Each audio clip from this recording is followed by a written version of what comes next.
Welcome into Rover Sports, the freaking show. How's everybody doing tonight? I wanted to get things kicked off here. Um, we had an exceptional game played between two of the most intriguing teams of 2016, the Dallas Cowboys and the San Francisco 49ers. It was electric.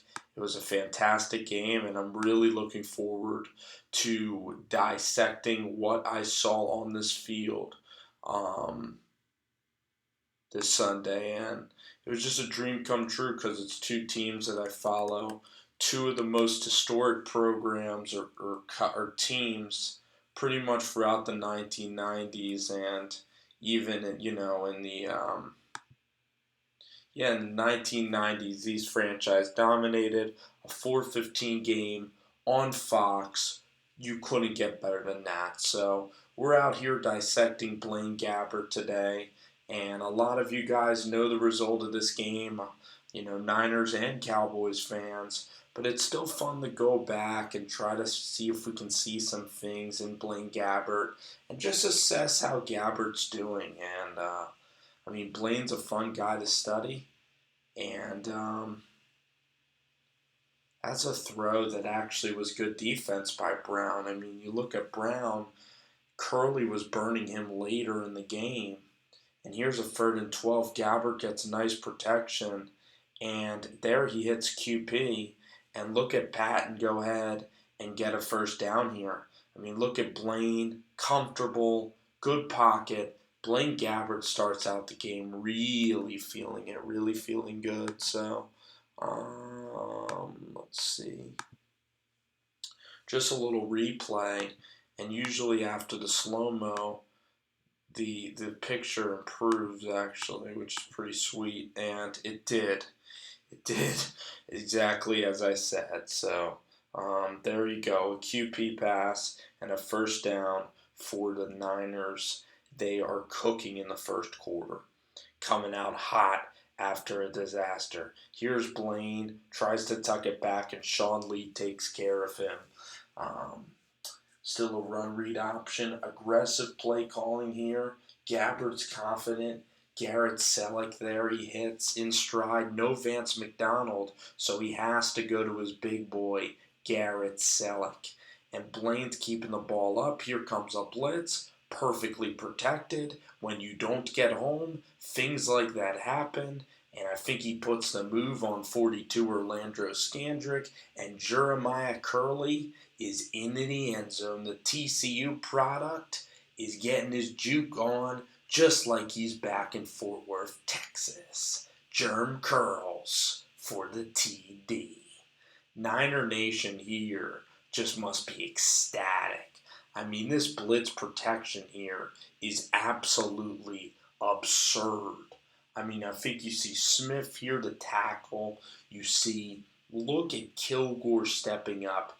Everybody protecting Blaine. He's able to dissect the field, put some air under it to Jeremy Curley, and hello, we have some reservations for 6. We are rolling in San Fran.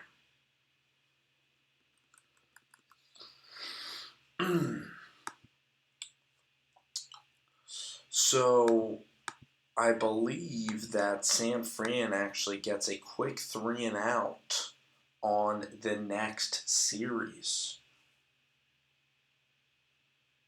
which is rare.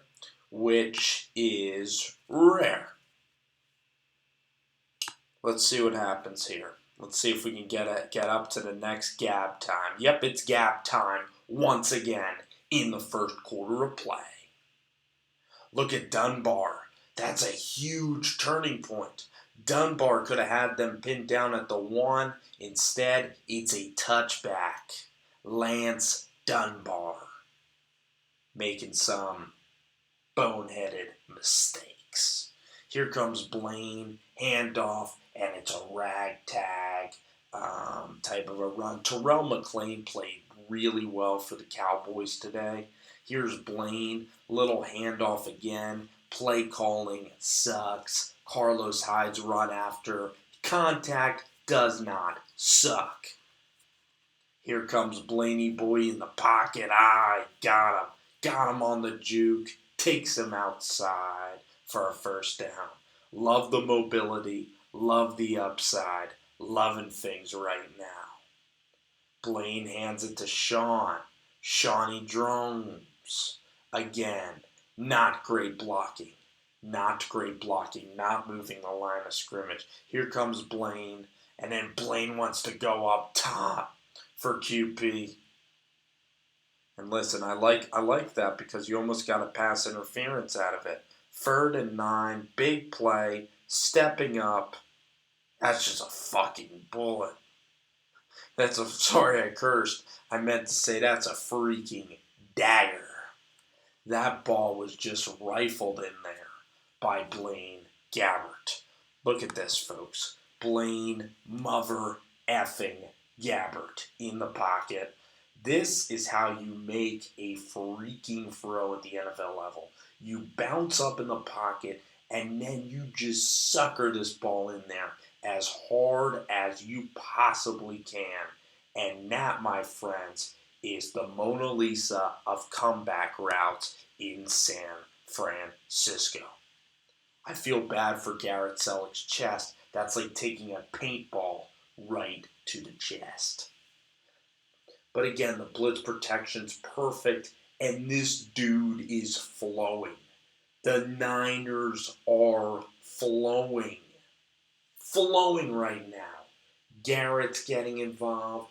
Blaine's making some plays. He's got his swag back.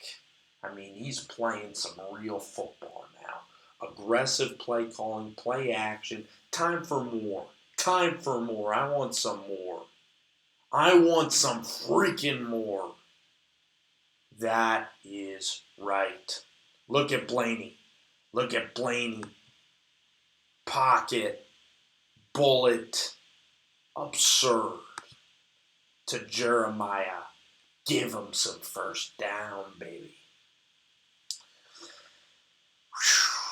So Blaine and the Niners taking the rock down the field. Blaine with a cutback. Oh, I'm loving it. Loving it indeed. Loving it in San Francisco. Tiller, everybody's blocking. Let's get a little run to the right. Carlos Hyde's dancing. Carlos Hyde's got an easy touchdown. See Hyde, baby, see Hyde. Now, 3rd and 1, they get a first down. So they're moving the chains here. Another drive for the Niners. 9 minutes to go in the quarter. And Blaine there's got to hit his check down. You know, I know people say I like to sound like Gruden. It's more fun sounding like John Gruden. So this play right here, Blaine gets colossaled by the Dallas Cowboys, and he should have threw it out to Carlos Hyde, who was wide open on that play.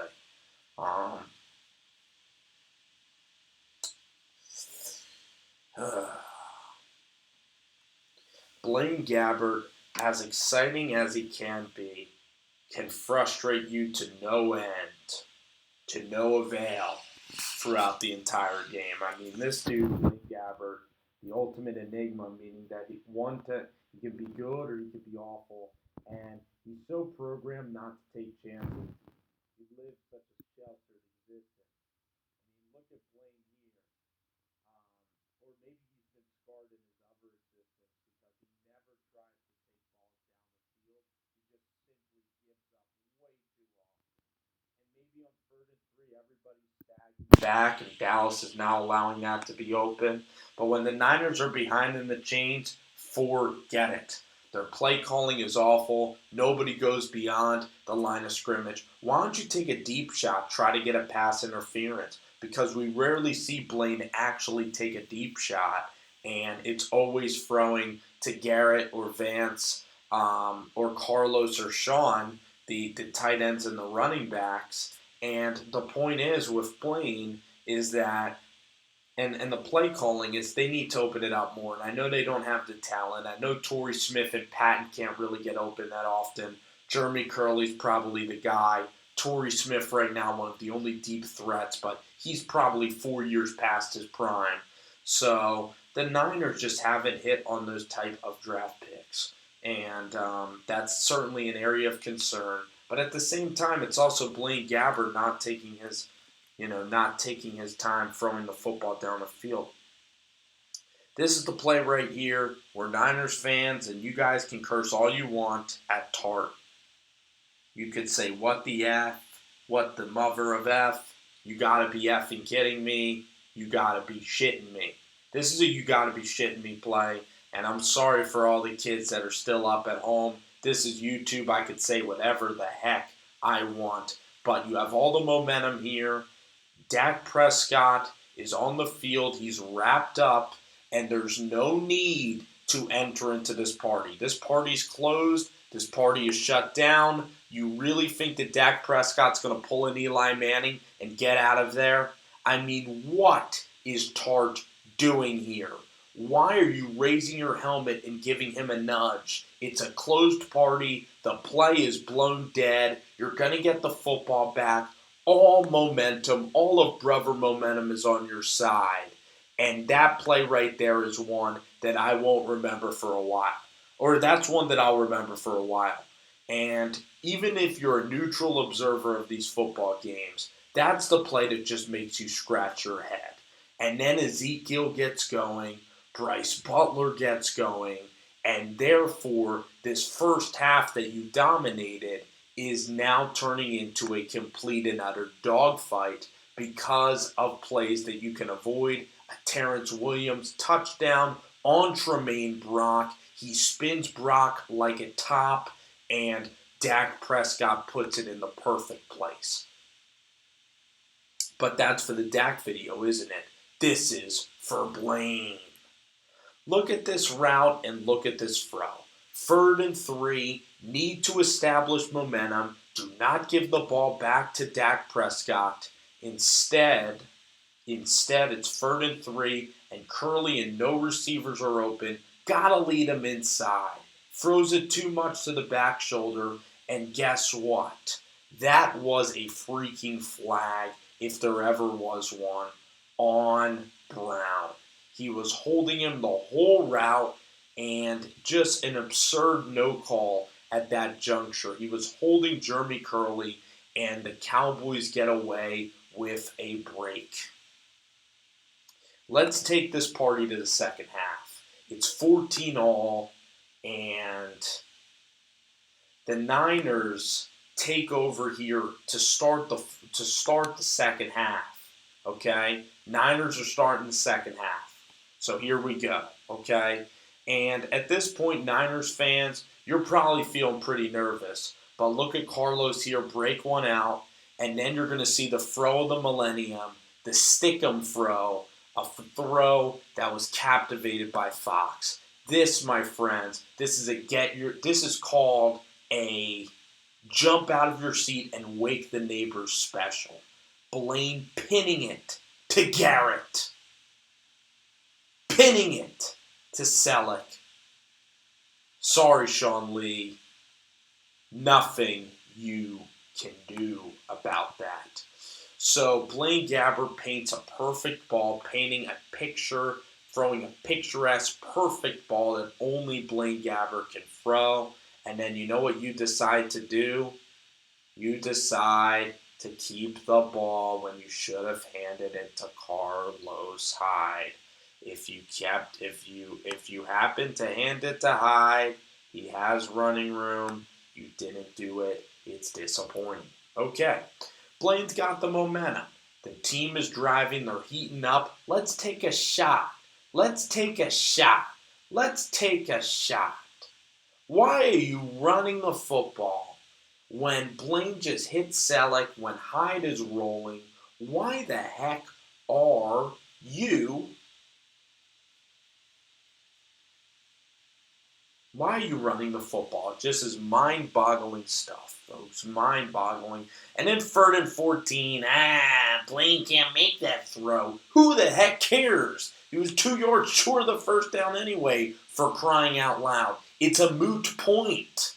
The whole drive stunk or the drive didn't end well because Blaine kept the football and then they ran it twice when Blaine was heating up.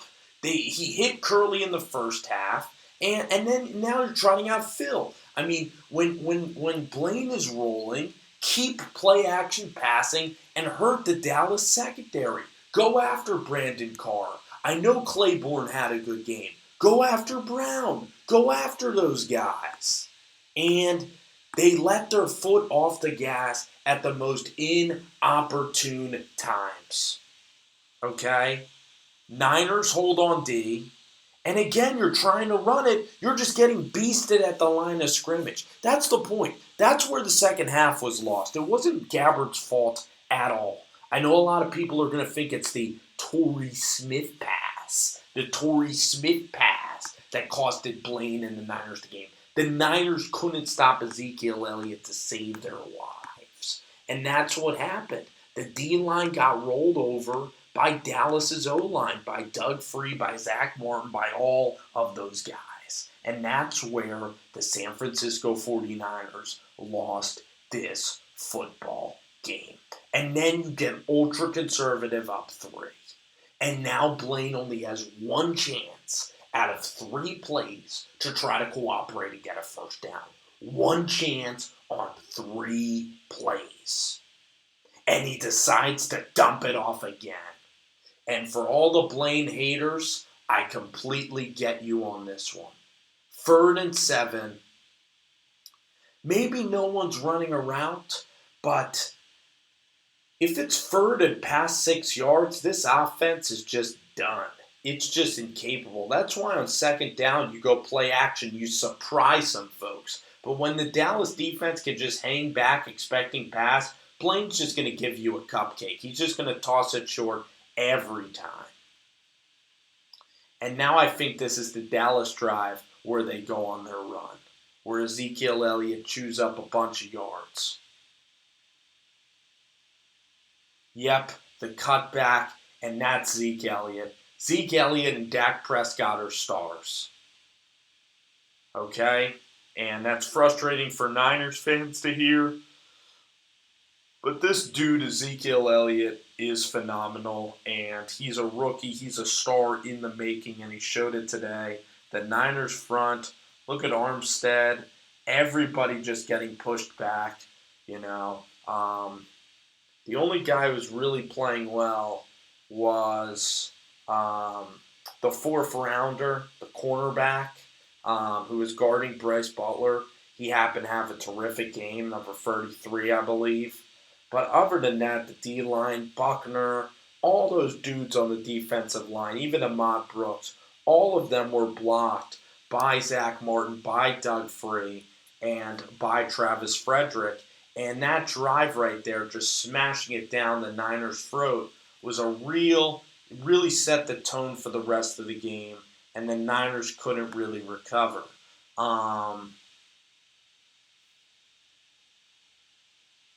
So here needs to be a response drive by Blaine. You know, now you're losing the momentum, so you need to sustain.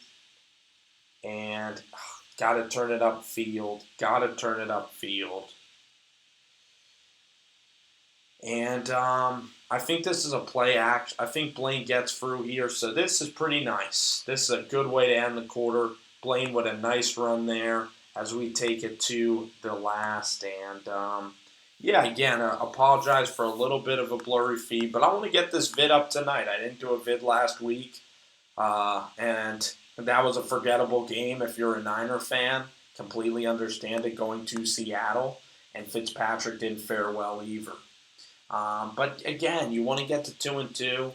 This is crucial, part of the schedule, and they're trying to trek along here at midfield.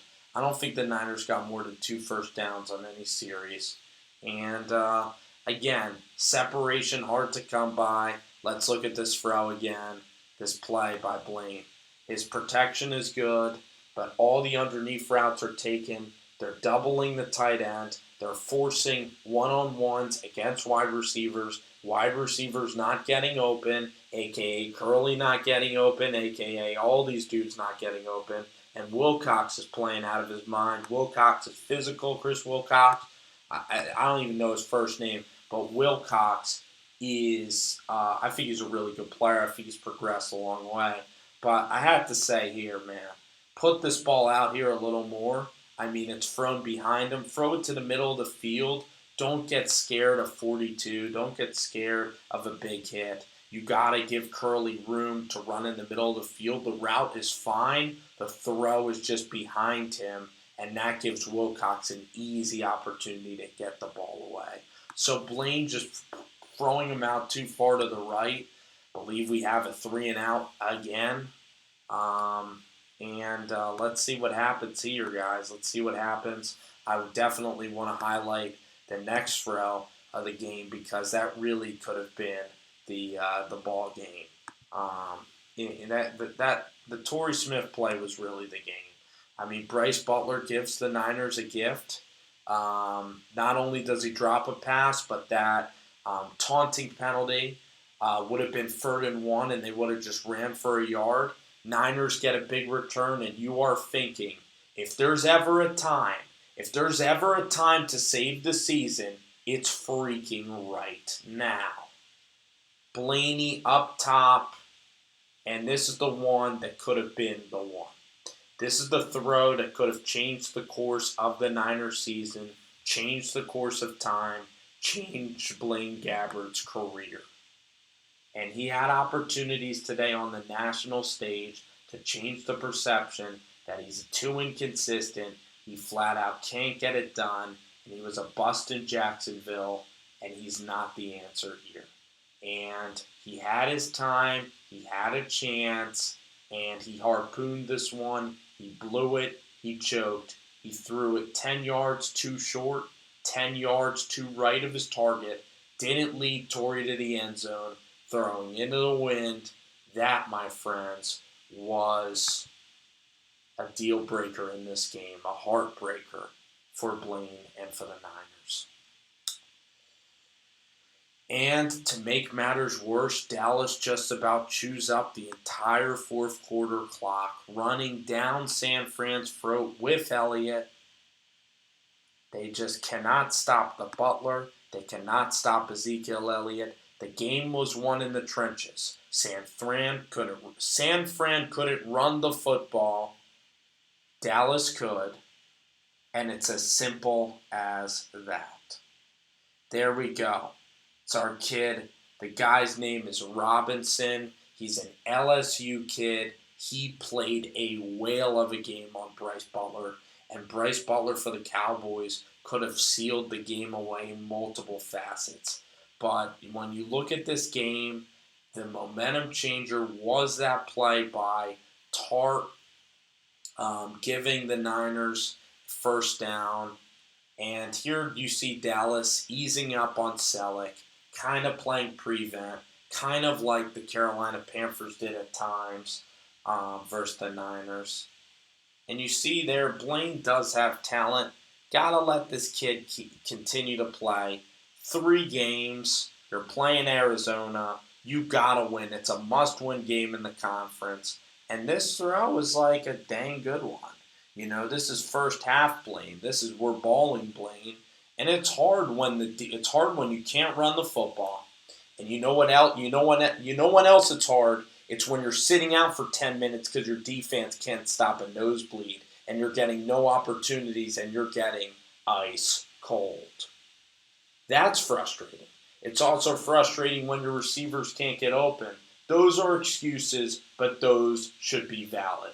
Blaine today in this game, he threw a couple of balls right. He was inconsistent at times with throwing the football. There wasn't a lot of windows, but he had the Torrey Smith play. And he did what he could today. And I'm going to say that at times Blaine Gabbert, I still have faith that he could be a successful quarterback in this offense. I think that in the second quarter, with Dallas going down there and driving and tying the game up at 14, that stunned San Fran a little bit. Dallas had all the momentum. They knew that Ezekiel Elliott could run the football. Time of possession killed San Fran. And when Blaine gets back in 3rd and 8, when the Niners can't run the football, he's one-dimensional. He's almost as useless as anybody in the league.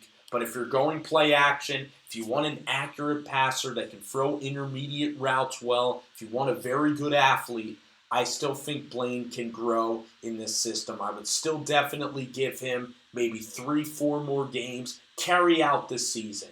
You know that Kaepernick, as a backup quarterback, hasn't been successful in several years. Blaine's beat him out at camp. And I think Blaine has more ability to read defenses than Colin Kaepernick. Now, if the team goes 1-4 and 1-5, then for the second half of the year, you absolutely should try Colin Kaepernick in the Chip Kelly offense if Blaine can't get over the hump. But I'd give Blaine another 4 or 5 games because I still think that they can salvage some wins. Their schedule isn't terribly hard, and they're welcoming in Arizona, and Carson Palmer might be injured. So we'll see.